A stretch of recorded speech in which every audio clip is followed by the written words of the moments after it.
அக்னி குண்டம் அவர்கள் வணங்கப்படுகிற கலசம். உச்ச நடிகர் நடித்த எல்லா படமுமே இது யூத்துக்காக எடுத்த படம் அப்படின்னா ஓடிடுதா?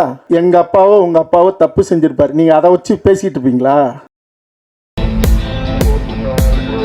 இன்றைய காலகட்டங்களை மக்கள் என்டர்டெயின்மெண்ட் மாதிரியான மூவி விரும்புகிறாங்க. ஹீரோக்கள் மாசான ஹீரோக்கள் விரும்புகிறாங்க. ஸோ இப்படி இருக்கும்போது இன்றைய ஸ்டூடெண்ட்ஸ் இருக்காங்களே, அவங்களுக்கு இந்த மாதிரி 2K கிட்ஸ்னு ஒன்று சொல்லுவோம். இந்த மாதிரி ஒரு நபர் இருந்தார், இந்த நபர் இப்படி பண்ணாருன்னு சொல்லக்கூடிய வரலாறு தெரியாது. ஸோ இப்படி இருக்கும்போது இந்த மூவியை எப்படி அந்த 2K கிட்ஸ் அந்த சொல்லக்கூடிய வெகுஜன மக்கள் கிட்ட எப்படி கொண்டு போய் சேர்த்தா கரெக்டாக இருக்குன்னு சொல்கிறேன். என் படைப்பு உங்களை பாதிச்சுதா? வாழ்வியல் இல்லை, நீங்கள் பார்த்த வரைக்கும் இப்போ ஒரு துளி அதுக்கு தான் முன்னோட்டம், அது உங்களை பாதிச்சுதா? இருந்துச்சு சார். அப்போ உங்கள் வேலை என்ன வேலை? உங்கள் வேலை என்ன வேலை? என் படம் எடுத்துருக்க இருங்க உங்கள் வேலை எடுத்துகிட்டு போகிற வேலை. இந்த படைப்பு உங்களை உண்மையிலேயே ஈர்ப்பை ஏற்படுத்தியிருக்கும்னா, ஒரு உணர்வை உருவாக்கியிருக்கோம்னா, இந்த வேலை என்னோட வேலை மட்டும் இல்லை, உங்களோட வேலையும். அதை நீங்கள் செய்யணும். சரியா? அப்படி செஞ்சாலே நீங்கள் 19 வயசு 25 வயசுக்காரனுக்குன்னு தனியாக படம்லாம் இல்லை. சொல்லிக்கலாம், எடுக்கலாம். சரி, எல்லா படமும் 20-25 வயசுக்காரனுக்கு படம் ஓடிடுதா? அவனுக்குன்னு எடுக்கிற படம் ஓடிடுதா? உச்ச நடிகர் நடித்த எல்லா படமுமே இது யூத்துக்காக எடுத்த படம் அப்படின்னா ஓடிடுதா? எல்லாமே 50-55 வயசு ஆனவங்க தானே இன்றைக்கி யூத்துக்கும் படம் எடுக்கிறாங்க. உணர்வு தான் தாக்கணும். இப்போ நான் பெரிய தமிழரசனை பற்றி சொல்லும்போது உங்களுக்கு சிலிர்ப்பு ஏற்பட்டு இருந்தால் அந்த சிலிர்ப்பு 20 வயசுக்காரனுக்கு ஏற்படும். அதுக்கு உச்ச நடிகன் தான் நடிக்கணும். அல்லது இது எடுத்துகிட்டு போய் சேர்க்க முடியுமா? இந்த புள்ள பிறக்குமா, பிறந்தா இது ஆனா பொண்ணா இருக்குமா, அது கல்யாணம் ஆகுமா, கல்யாணம் ஆனால் புள்ள பெக்குமான்னா புள்ளையே பெற்றுக்க முடியாது. நல்ல படைப்பை நாங்கள் படைப்பாளிகள் எடுக்க முடியும். கொண்டுட்டு போய் சேர்க்கறது அதே தாய்மை மனதோடு நீங்களும் அதை செய்யணும். உங்களுக்கும் அந்த பங்கு இருக்குது. நீண்ட நாட்களுக்கு பிறகு நீங்கள் நடிக்கிறீங்க, டைரக்ட் பண்ணுறீங்க. இதில் பார்த்தீங்கன்னா பிஸியான நடிகர்கள் நிறைய பேர் இருக்காங்க. படம் பிரம்மாண்டமாக இருக்குது. எப்படி இவ்வளோ பெரிய பொருட்செலவில் நம்பி எடுத்தீங்க? அதாவது நான் ஒன்று சொல்லிவிடுறேன். நான் அவர் ஐயா பாலன் ஐயா பேர் எனக்கு அந்த நேரத்தில் வரல.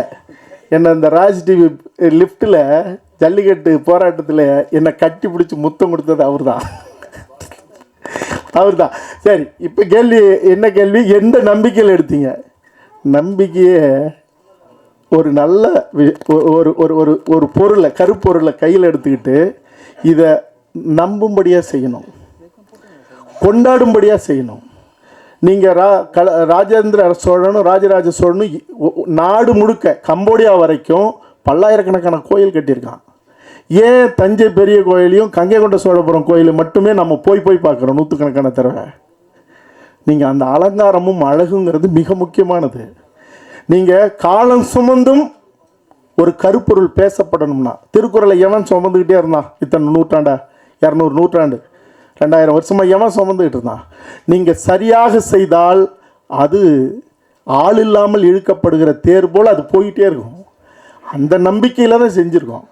அப்புறம் தவிரவும் இந்த கேள்வியெல்லாம் கேட்குற நீங்களும் எனக்கு தெரியாமலே அந்த தேரை இழுத்துட்டு போவீங்கிற நம்பிக்கையிலையும் தான். நன்றி சார். உங்களுக்கு தான் ஒரு கேள்வி. இங்கே சார், லாஸ்ட்டில் இங்கே இருக்கேன் சார். காடுவெட்டி குரு இருக்கார்ல, அவங்க ஃபேமிலி அவருடைய மறைவுக்கு அப்புறமா என்ன அவர் கம்ப்ளைண்ட் பண்ணாங்களா, அவங்களுடைய இனத்தாரே அவருக்கு துரோகம் இழுத்ததா ப்ரெஸ் மீட்லாம் வச்சு சொன்னாங்க. அதை பற்றி இதில் காமிச்சிருக்கீங்களா? அவரை பற்றி தான் எழுதியிருக்கிறதா சொல்லுறீங்க, இதில் காமிச்சிருக்கீங்களா? ஏன்னா அவரே அதிருப்தியாக இருந்தாங்க. அவங்க ஃபேமிலி இனி வரைக்கும் துரோகம் இழக்கப்பட்டதா அதிருப்தியாகவே இருக்காங்க. அதை இதில் காமிச்சிருக்கீங்களா? ஒரு விடயம் என்னன்னா, நான் துளசி செடியை தேடி போகிற ஒரு வேட்டைக்காரன், கஞ்சா செடியை தேடி போகிறவன் இல்லை. இந்த மண்ணில் சமத்துவமும் சமாதானமும் இந்த மண்ணுக்குரியவர்களுடைய தலை நிமிர்வையும் உறுதிப்படுத்துகிற படைப்பாக மட்டுமே கருப்பொருள் எடுத்துக்கிட்டு செஞ்சுருக்கேன். அதனால் கலவரம் ஏற்படுத்துவது என்னுடைய நோக்கம் இல்லை, அது அவர்களுடைய உரிமை.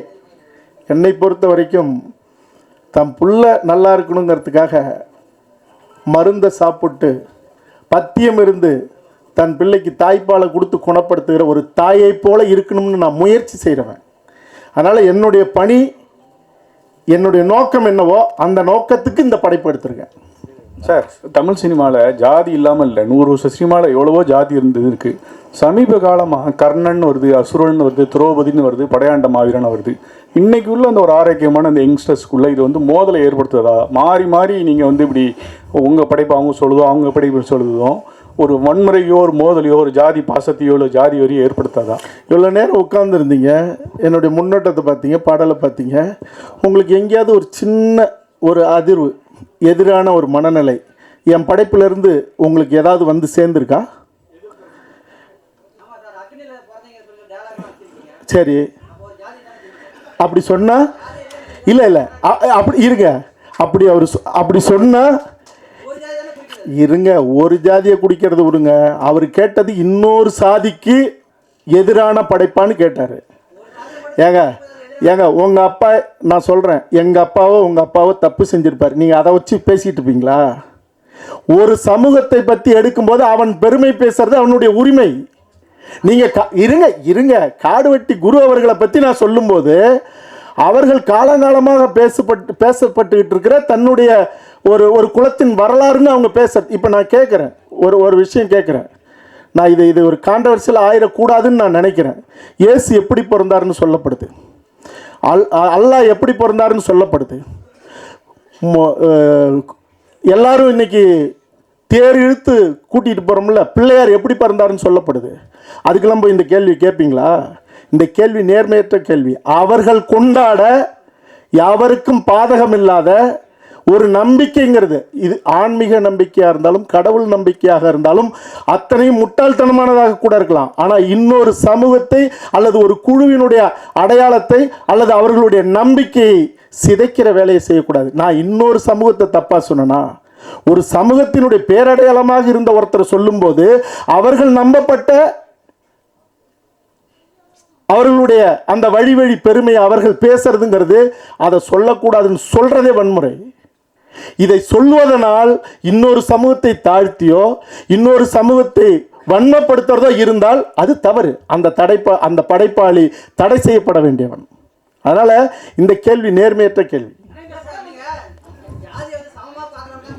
சரி ஏங்க, உங்களுக்கு தெரியுமா அக்னி குண்டம் அவர்கள் வணங்கப்படுகிற கலசம் அப்படின்னா அது ஆன்மீகத்தில் வருது. பின்ன என்ன, உங்களுக்கு அது தெரிஞ்சுக்கிட்டு கேளுங்க. அடுத்த கேள்விக்கு வாங்க.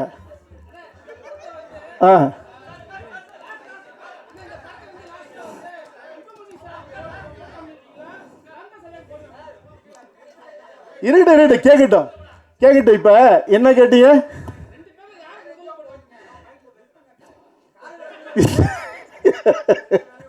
இருங்க, அதாவது 2 பேருக்கு போட்டு காட்டுவீங்களாங்கிறது நேர்மையான கேள்வி. 2 பேர்ல யாருக்கு முதல்ல போட்டு காட்டுவீங்கிறது அப்படியா? முடிஞ்சா 2 பேரையும் ஒன்னா பார்க்க வைக்கணுங்கிறது தான் என்னுடைய ஆசை. முயற்சி செய்யலாம்.